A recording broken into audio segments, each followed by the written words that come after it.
Hey, hello everyone out there in the TV land, YouTube, whatever.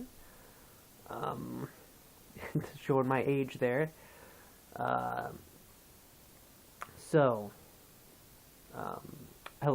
namaste everyone, blessings.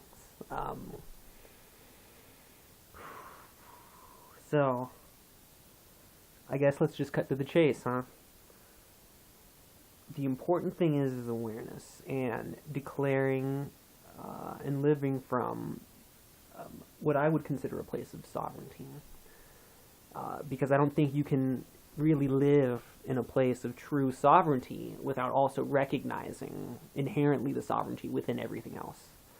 One cannot be sovereign without recognizing that potential of sovereignty within all beings. And I think that's maybe what the Buddha was talking about when he says the Buddha nature is in everything. Sovereignty dwells within all things, but in order for it to become manifested, it must be recognized and developed and refined in a manner of speaking. And it comes refined in everything through the human instrument. So, as I'm able to piece this more and more together, and some of this is from, I guess it's a doctrine. It was like a philosophical, if you would, a paper that really resonated with me.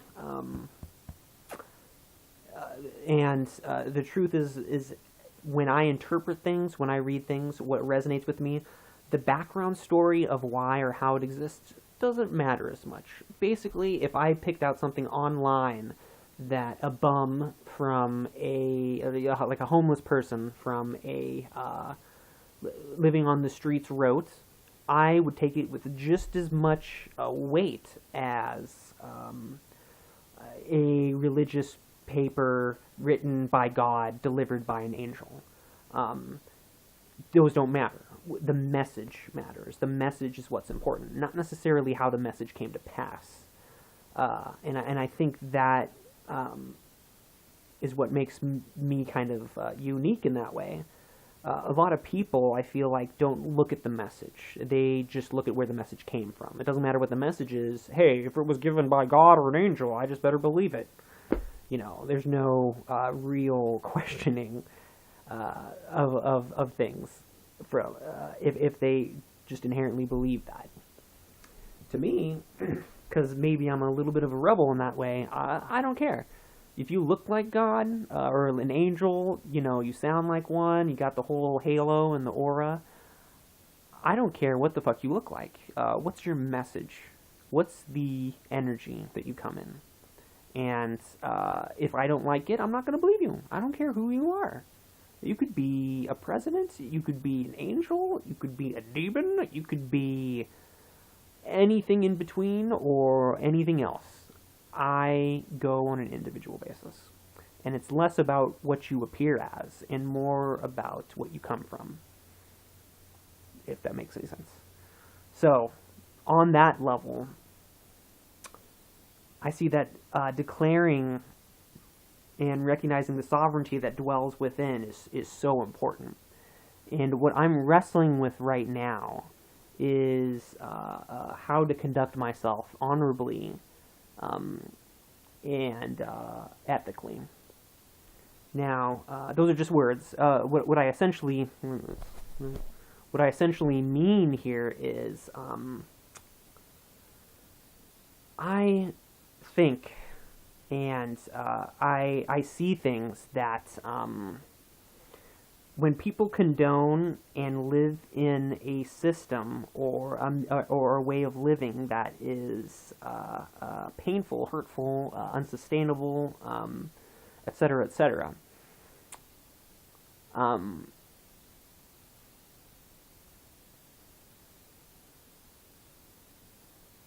Well, okay, wait, where was I going with that?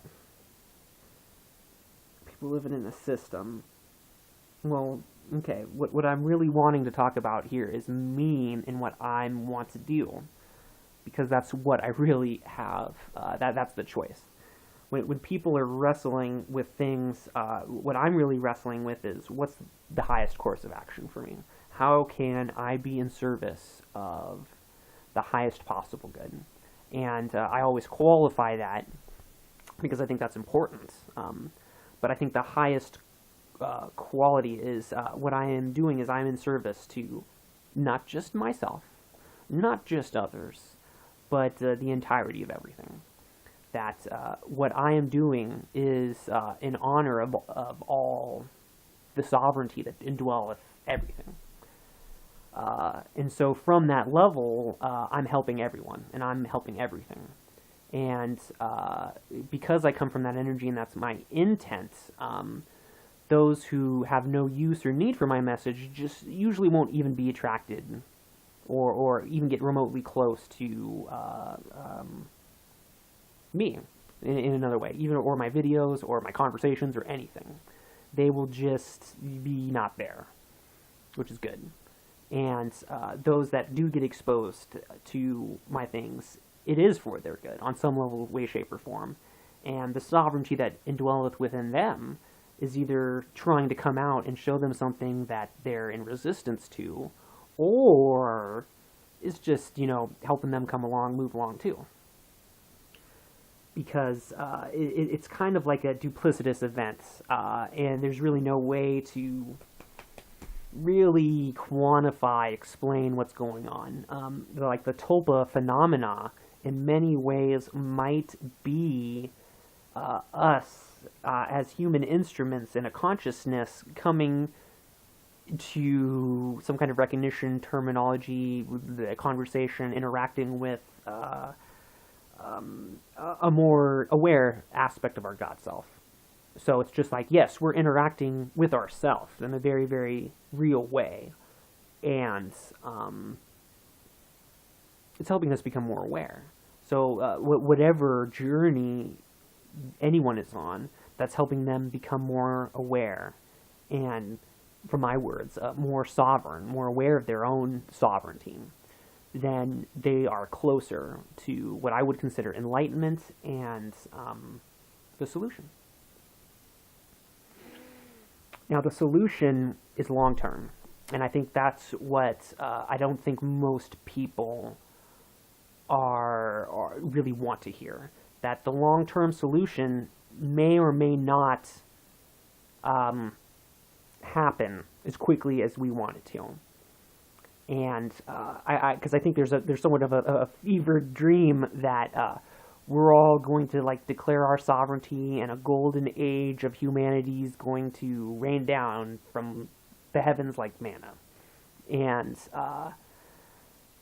I would be the first to say, hey, I hope so. I have my fingers crossed that it's going to be super easy, that things are a lot better, and we are all more well off than I'm perceiving right now. And that's a possibility. I won't even go further than that. It's a possibility. It's also a possibility that what I'm seeing is more or less correct, and this is going to be more of a longer-term project. But hopefully my interactions, now that I'm interacting, will speed up the process. So,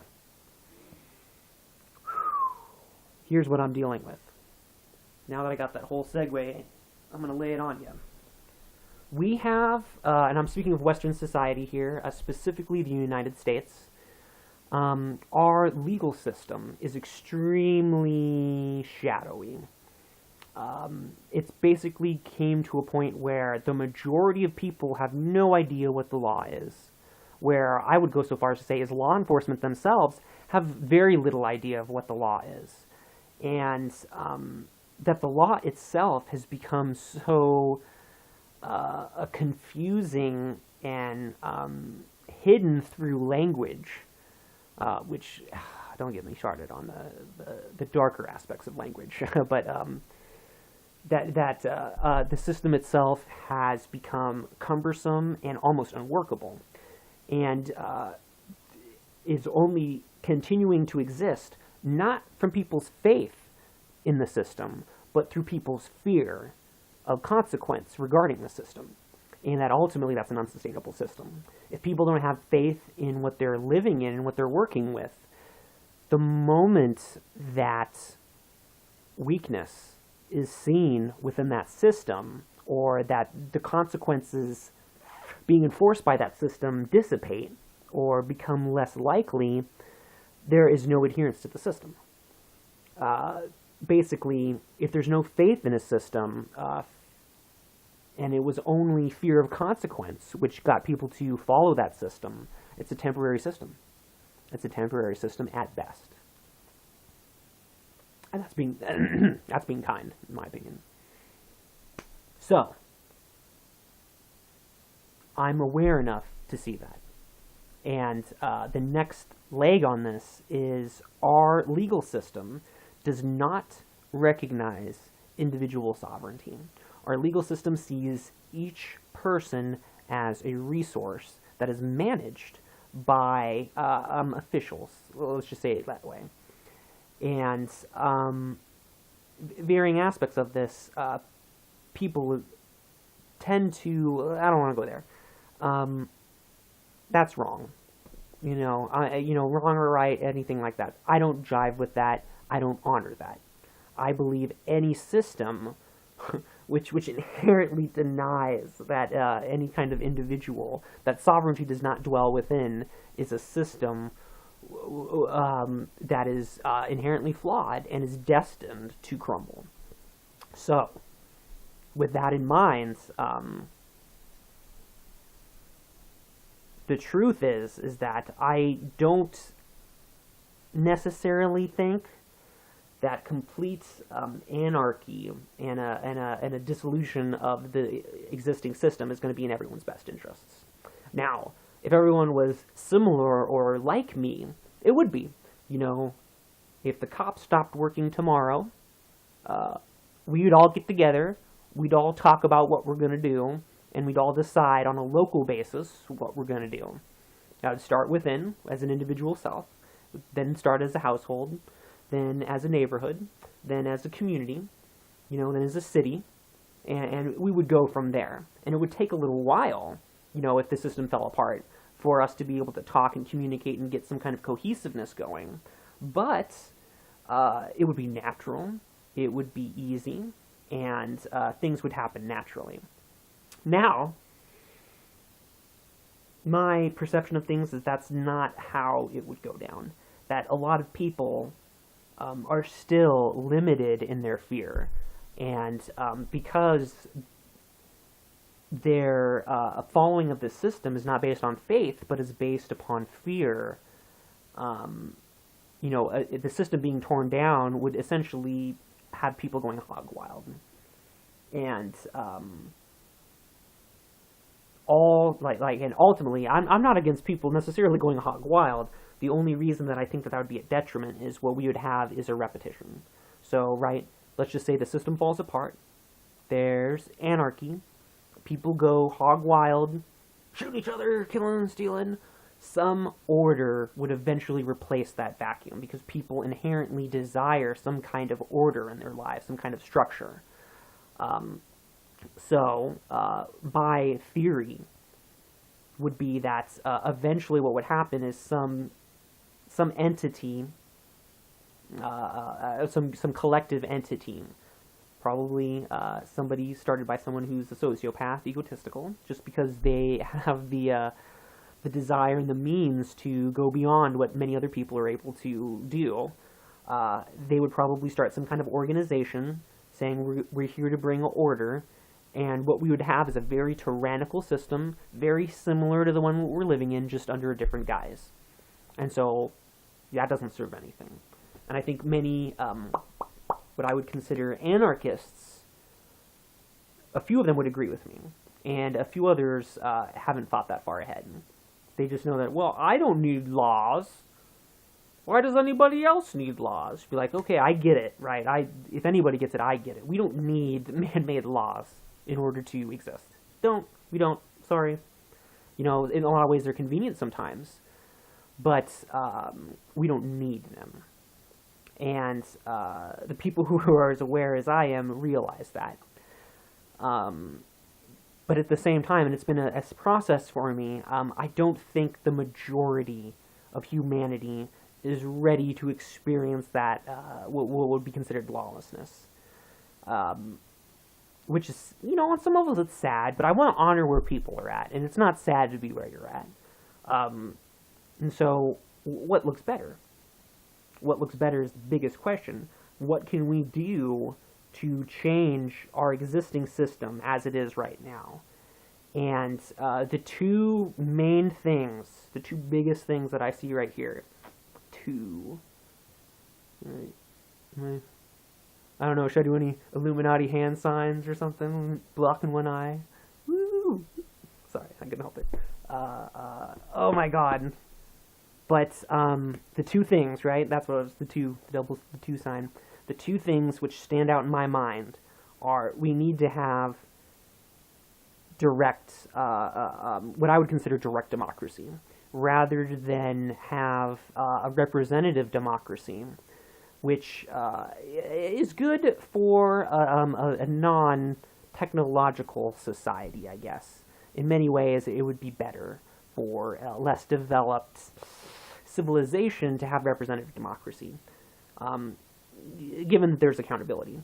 We have developed to such a point where, with things like the internet, our cell phones, we have no excuses. If we're using representative democracy still, it's because we're lazy, because we're scared, and or on the masses side, or on the elite side, right? We're lazy, or we're fucking addicted to our power. So, two sides, right? Oh, I don't want to reach up for power. Oh, I'm not going to give away my power. On the one hand, elites, we got to equalize ourselves with everybody else. And that's going to look like lowering ourselves. But at the same time, it's going to feel better. When you're so high above everybody else, you're separate from everybody else. And you're lonely. Mm-hmm. And on the other side, right? If you're lower than everybody else, right? You're separate from everybody else. For you. Mm-hmm. But the truth is that no matter where we're at physically, no matter where we're at mentally, no matter what's going on with us, or what we have or what we don't have, we're equal. We're inherently equal on a value basis. And that's important for me to say and for other people to hear. And that unless that value, that internal value, is recognized within all, I would say all of creation, but first of all of humanity, then, and I would even go so far as to say, as because who knows? People say that there's aliens or reptilians or whatever. There might be. I don't fucking know, okay? There's a really, really possible chance, especially since I think according to the internet, right, in who knows, right, but according to a few articles I read, the Queen herself released a statement on her page admitting that she wasn't a human, which I find, you know, hilarious. Basically saying like, oh, I know that the Queen isn't human, but nothing's going to change, everything's okay, she's still the same Queen. And part of me just laughs at that, you know, maybe not for the same reason that other people would be laughing at that, but, you know, I don't want to go into why I think it's funny. Anyway, so there might be other physical beings that are not human, and it's just as important to recognize their own sovereignty and the equal value that they hold as well. So that's maybe what makes me a little bit different than most other people, and why I think I might gain a little bit of conflict in that area, is because I believe in the humanity circles, right? If there are otherworldly beings, or simply just different beings, they might even be fucking natural inhabitants of that. This might be created in space, right? So it doesn't matter what physical vehicle you necessarily have; it would just change your subjective experience. Okay. Anyway.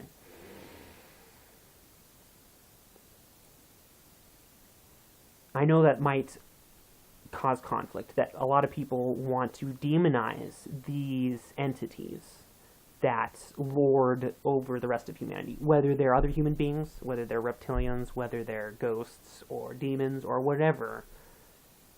Inherently, no matter, maybe sometimes you got to dig really deep, but inherently they have the same value and equality that we all have. Nobody is more important than anybody else. And I am not, at the same time, I'm not saying that everybody's equal in a physical basis, or the same strength, or the same mind, or that we're all identical. Obviously we're not. We all have different gifts. We all bring something else to the table. But it's important to recognize that all of those are important. For example, I've worked in many, many, many businesses, and one of the biggest flaws that I've seen in just about every business is some of the most vital jobs for any business are considered the lowest jobs, or the lowest paid. And what I've seen is that if an organization somehow finds people who are quality people, as in they love their work, or they take pride in it and they do a good job, that those jobs, those businesses do so much better, do infinitely better when the base position is valued. You know, this goes for janitors, the service world, if you would, you know, food service, you know, hotel service, all like the service industry. That's what I was looking for. So, referring to that, isn't that crazy? That these super important jobs are considered almost meaningless. Yet, this is what I find so funny too, is that if people got fed up and they're like, I don't care, I'm worth more than this, you're not going to treat me this way, and nobody filled those janitor positions, nobody filled those lower positions, that these businesses could not function. They are unfunctionable. And so that's why inherently we need to appreciate the value of what anybody brings to us, and that businesses that do that ultimately fare well and do better. And I would go so far as to say cultures, anything that recognizes the indwell of sovereignty within all beings. So, those two aspects, right? The first thing is direct democracy. We're capable of determining our own fate and determining what systems we participate in. We are capable of entering contracts and agreements on an individual basis now. So, that only is able to happen, though, and only occurs when individual sovereignty is recognized. And that's got to be recognized by the system as well. Otherwise, you just have, you know, for lack of a better word, it's like a terrorist element almost to it. Where if I stand up to the government and say, hey, in a very peaceful tone, just like, this is who I am, you know, I'm not represented truly by this system. The laws which are in place are ones that I didn't vote for, that I didn't agree upon, that I've never even seen before. You know, I withdraw my consent. I totally withdraw my consent from the system. You're not allowed to tax me. You're not allowed to interfere directly with my personal choices. And if you do wish to interact with me, you must engage me on an individual basis. You must come to me and enter some kind of contract or agreement. And for my own personal qualifications with this, I need to comprehend what the agreement means. I cannot enter any kind of agreement that I don't fully understand. And if you attempt to get me to agree to something with hidden implications, I'm not held liable to that. And that's why I say this right off the bat, too. And I would want everybody to go from that level. Nobody is required to follow through on any agreement or contract or commitment that was presented in a dubious, that was deceiving on any level. If it was deceiving on any level, no one is required to honor that agreement. And that the whole point of contracts and agreements is to avoid deceit and to make sure that everything is clear. Which shows you how far our current system has fallen, in my opinion. Or just, coming from certain levels, it's reached its limit. It's evolved as far as it can, and now it's up to us, the Truthseers, to begin to create this new system. Because the Illuminati, man, they're not going to do it. They are so addicted to their power that the only thing that they're going to create is more of the same. And that's going to make them sad ultimately too, which is why I am who I am. Because, and not because, but along the lines that the truth is that I'm in service to all of the individuals who consider themselves the illuminated as well. That I have reason to believe that they are just as lost within their own machinations and indoctrination as the rest of us. And so be forgiving of some of these entities because they've grown up in a circumstance and probably have vessels which are predisposed toward violence, toward their agenda. So I'm not excusing them, because there's a big difference. I'm not excusing them, just like the masses. The masses aren't excused for being disempowered, but you got to be allowing. You got to understand where they're coming from. You got to understand where both sides are coming from. And what I'm seeing right here, what I keep talking about, the synthesis model of reality, a means where we all get along, where we all can work toward not only the greater good for everyone, but our individual greater good too. And that's, some people call that enlightened self-interest, right? But to me, they're so intimately tied together, I cannot separate those. What's good for me is good for everyone else. What's good for everyone else is good for me. And if one of those isn't jiving in a particular instance, none of them are jiving. And that's important. That's super important. Because that's where intuition comes in. That's where sovereignty comes in. That's why we were given this gift. Is because, among other things, but so we can discern what, just so we can discern. Making a discernment is important. So, down to the nitty-gritty, right? I've espoused all this, and I've said it's down to us. So, here's what I'm personally dealing with. You know what, I'll make another video for that. What I'm personally dealing with. And I'll be able to link it, relate it, God love the internet, man. I'm still getting used to these new, to uploading and that whole experience. So far, so good. It's pretty fun. I was a little intimidated by it. The uploading process and the editing process. I mean, like nothing for edits really so far. And I don't intend to.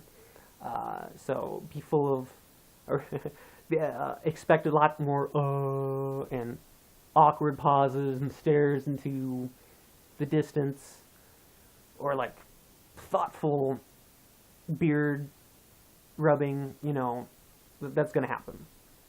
But you can put me on the background or listen to other things while doing, because a lot of my conversations, shoot man, they're long, huh? I get pretty long in the tooth sometimes. Hopefully it's entertaining though. Probably better than Fox News or CNN or any of those other great news channels. Not even saying that I'm news, right? Isn't that funny that I would rather listen to other YouTube people just conversing about their observations and experiences than than a pundit, But I love that. I love that I can do that. And we live in such a beautiful world right now that we're able to do that. So even if ad revenue is being slightly attempting to be withdrawn so that individuals like us are not capable of tapping into what I would consider system wealth, whatever. There's ways around that. But right now I'm not concerned with the money aspect at all. If my position changes, if I'm able to talk with enough people and we're able to get a good enough following with this, that might change. For example, Quinn Eaker, who is an individual that I met in Texas, runs a sustainable community, and his story, very interesting. And it has evolved, and in many ways, he eschews, isn't interested in material wealth. But when I was there and interacting with him, he was starting to see the benefits of interacting with certain mediums for the sake of the greater good. And that's one thing that I constantly wrestle with, is that I'm kind of a headstrong person. And I would prefer to just be like, no money. I don't want it. I don't need it. I'll find other ways to manifest my things because I can. And in a lot of ways, I have. Even right now, you could say just like, well, you're using electricity and you're at somebody's house and they're paying for it. It's just like, yes. Yes, because that's the system that we live in right now. If there were enough awakened individuals at this point, we would have our own power plant. We would have our own services. I wouldn't be having this kind of conversation. The honest-to-God truth, though, is that there aren't enough... either there aren't enough individuals, or we have yet to get together to create a cohesive culture and society to be able to do that yet. So, while in the interim, what we do, I feel like people who are as driven as me, monk-like, I guess, as me, what you have to do is enter contractual agreements on an individual basis. Just like, will you allow me to stay here and to use your energy and to, use the services that you have acquired here? May I do this? And if there's some exchange and a negotiation present, awesome. The truth is that I'm very physically fit. I do a lot of physical activity here, and I'm happy to. And I know that also because of it, I'm able to have my daughter here. And just by having my daughter here and interacting with my family here, huge, very huge. I know my grandparents love that. And just seeing her bright little face brings a lot of joy to their life. And in many ways, I feel like they would probably pay me money if I asked them just for that opportunity. Am I going to do that? Hell no. Nobody owes me anything. If people want to give unto me, have at thee. I will use everything as wisely as possible. The exception that I say here is that maybe eventually I'll open up a donation line for myself. If I did do that, I would try to be as transparent as possible. The only asterisk that I put there is that would also put me at risk in so much as the government and law are concerned right now, because I don't recognize them as necessarily an authority that has any right to force me unto anything. We would have problems. So, that's, totally by the wayside. If you want to donate to my cause, monetarily, I guess let's strike up a conversation. I feel like there'd be other ways to be able to help further this right now, other than money. And truthfully, it's not money we're talking about. We're talking about currency, but that's neither here nor there. Anyway. So yeah, right? And maybe I'll make that about my next video, which is really about what I'm dealing with on an internal basis here, because since I know those two important things, right, direct democracy and the sovereignty that dwells within, what do I do? What's my best way to not only be an example, well, obviously, right, to not only share this with other people, to not only, create and contribute to this conversation like this, but I would say equally important, because it is equally important is to live it, is to be it. If I'm talking about all of this sovereignty and choosing for yourself and only following the path in your life that is honorable and that follows your intuition, if I'm not doing it myself, I better fucking admit it. At the very, very least, I might say, here's my ideals, here's what I'd prefer to be living, but, I'm not measuring up right now. Rather than, oh yes, I've got it all figured out. These are my, what are they called? Suspenders, right? Oh, yes, I've got all my shit worked out. It's all your problem that you need to work out. And it's just like, obviously not, right? I mean, people like that, I feel like people, truthseers like us, we see through that bullshit so fast, man. So fucking fast. Kind of pisses me off sometimes how people can be taken in by that, but I'm like that, Anyway, yeah, right? So, here's this conversation. We are coming to awareness of our sovereignty.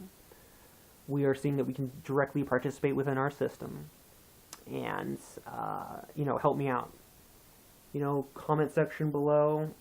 What can we do? How can we change the system through our own choices by living what we're doing? And I have a few propositions too, but another video. We've already went probably way over time. So, love you guys. Love you guys all. Even the ones I haven't met yet. Yeah. Welcome to the conversation.